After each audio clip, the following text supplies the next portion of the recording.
Dapat na raw ihinto ni Pangulong Bongbong Marcos ang panggagaslighting ng mga tao na nagmamalasakit sa kanya.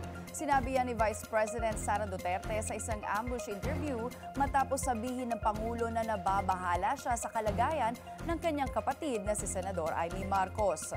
Gate ni VP Sara, ang ganitong behavior daw ay fits the profile of a drug addict. Hamon ni Duterte kay PBBM, magpa-drug test lalo na't kung hinihingian niya ito ng taong bayan. Sa tingin ko it fits the profile of a drug addict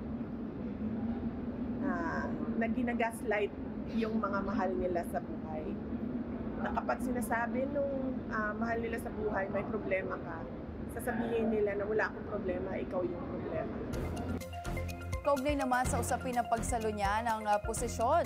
Kung sakaling mapatalsik ang Pangulo, narito ang pahayag ng Vice Presidente.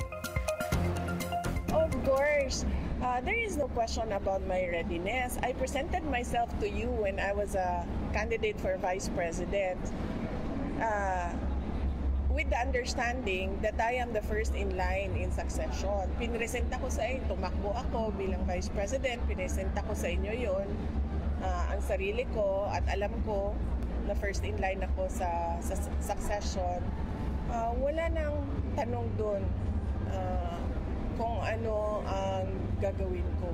Yun ang mandate sa akin ng Constitution. At alam ko yun nung ako ay tumakbo. At binoto ninyo ako as Vice President knowing that I am the first in line.